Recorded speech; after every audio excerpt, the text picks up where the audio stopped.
Okay, so welcome everyone to this deep dive. And today we are diving into some verses of the Quran, All right. specifically verses 1 through 40 of Surah An-Naba, Okay. which translates to the momentous news. Very nice. So I think an interesting way to think about this is to imagine like you're kind of overhearing this conversation about the end of times Hmm. and all the kind of questions that would pop up, if that were the topic. Yeah, And this surah really tackles a lot of those questions head on, and we're going to kind of break down exactly how it does that. absolutely. So to jump right in, Yeah, let's do it. one of the things I find so interesting about this surah is how it starts. Okay. It almost has this feel of like eavesdropping on this like hushed conversation where you're not really sure what's going on at first. Right. And so it opens with verse 1 Hmm. about what are they asking one another. I love that it just kind of jumps right into the mystery. You Right. know, it really pulls you in. Yeah, there's this immediate sense of mystery and intrigue and, like something big is about to be revealed. Yeah, it's like you're waiting for that other shoe to drop, right? Exactly. And then verse 2 hits us with about the momentous news. Right. And the use of the word news here is really significant Yeah. because it implies something that's unexpected, Uh-huh. something that's going to change everything. And I love how the Sutta really emphasizes this point through repetition. Yes. In verses 3 and 4, it says, about which they are in disagreement. Nay, they will come to know. Nay, again, they will come to know. I mean, that repetition just like drives the point home. Like, Right. this isn't just any news. This is the news. Right. This is the ultimate truth Absolutely. that like everyone's going to have to face eventually. Eventually. But before even revealing exactly what that news is, Right. the Surah takes this really interesting kind of detour Okay. and it showcases God's creation. Right. And the tone shifts so dramatically from that kind of like mysterious conversational tone to something much more majestic. Yeah. It's beautiful. It's gorgeous. And I think this part really sets the stage for understanding the weight of the momentous news that comes later. Absolutely. So if we look at like verses 6 through 16, it paints this picture of the world. Yeah. And it says, have we not made the earth an expanse Uh-huh. and the mountains as pegs? Yes. And created you in pairs Mm. and made your sleep a means for rest Mm. and made the night as a cover Yeah. and made the day for livelihood Uh-huh. and built above you 7 strong heavens I mean, and made therein a burning lamp I love and sent down from the rain clouds pouring water. this section. I mean, you really feel like you're transported into this grand cosmic panorama. It's like looking at the blueprints of the universe. Exactly. You've got like the earth laid out. Mm-hmm. You've got these mountains that are grounding it like pegs. Right. You've got this cycle of day and night. And then these majestic heavens with the sun as this like radiant lamp. Yeah, it's perfectly designed. It's just this sense of like awe-inspiring order and beauty. Yeah, And it really, like I said, establishes God's power and majesty. absolutely. And it's almost like the Sutta saying, look at all of this. Yeah. Now just imagine what happens when all of this is disrupted. When it's all shaken up. Right. And that's exactly what we see in the next section. Exactly. Verses 17 to 20 describe this dramatic shift Yeah. from this serene creation to this absolute upheaval. It says, indeed, the day of decision is an appointed time. Okay. The day the trumpet is blown, and you will come forth in multitudes. Wow. And the heaven is opened and will become gateways. Yeah.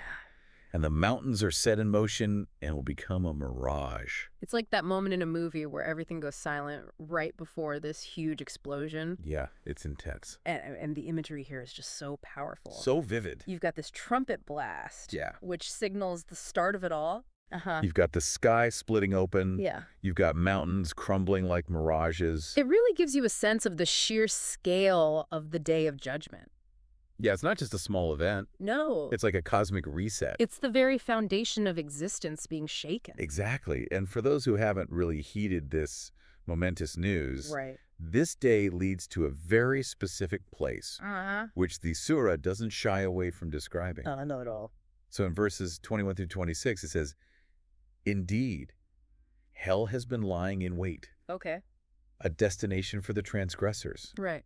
They will abide therein for ages. Mm-hmm. They will not taste therein any coolness or drink, Yeah. except boiling water and foul pus. And this imagery Isn't it intense? really drives home the severity of the punishment. Yeah, it's a stark contrast to that beauty and order Right. of creation that we saw earlier. Yeah, you go from this lush landscape to this Yeah.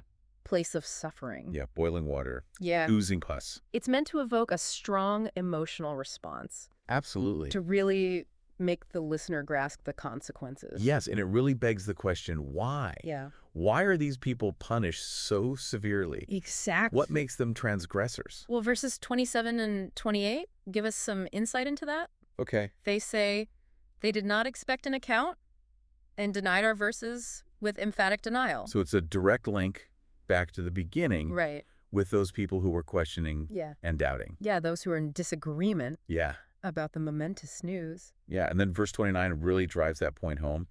And everything we have recorded in a register. Everything. Everything. So there's no escaping accountability. It's all being recorded. Every action, every thought, it's all accounted for. So then we move on. Okay. And the Surah shifts again. Yeah. But this time it's like stepping out of a nightmare and into this beautiful dream. Yes, it's the flip side of the coin. Yeah. It's paradise. And it's described in verses 31 through 36 as this lush oasis. It says, indeed, for the righteous is attainment. Okay. Gardens and grapevines. Oh, wow. And full-breasted companions of equal age. Okay. And a full cup of wine. Right. They will not hear therein any ill speech or commission of sin, Wow. but only the saying of peace, peace. I mean, how different can you get? Yeah, you go from the fire and brimstone to this peaceful garden. It's a complete 180 It is. from eternal suffering to eternal bliss. And I think that contrast is really important. Right. Because it highlights the weight of choice. Yes. You know, the verses leading up to this point really lay out the two paths. Yeah. And then in verses 37 through 39, it very clearly states, indeed, this is the true reality. So bow to Allah in prostration and worship him. So the message is clear. Yeah. The momentous news is real. Right. Judgment Day is coming. It's inevitable. And it's up to each individual yeah. to choose their path. Choose wisely. And then verse 40 just hits you with the ultimate regret. It says, that day the disbelievers will wish they had been Muslims. It really makes you think. Like, imagine that feeling of knowing you could have chosen differently. Yeah, and it's too late to change anything. So we've gone on this journey. Yeah. From those whispers of doubt to the grandeur of creation to the upheaval of Judgment Day, the horrors of hell, and the serenity of paradise. It's a lot to process. It really is. But the core message is crystal clear. Yes, the momentous news is real, and our choices matter immensely. They do. So after going through all of that, yeah, what parts resonated most with you? I think for me, That stood out to you. It's just that reminder that, you know, we have agency in this. Yeah. We have the power to choose our path. And that the consequences are very real. Absolutely. So for all of you listening, I hope this deep dive has given you some things to think about in terms of how this message impacts your own journey. Absolutely. And hopefully it'll encourage you to delve even deeper into these verses on your own and really reflect on their meaning. Exactly.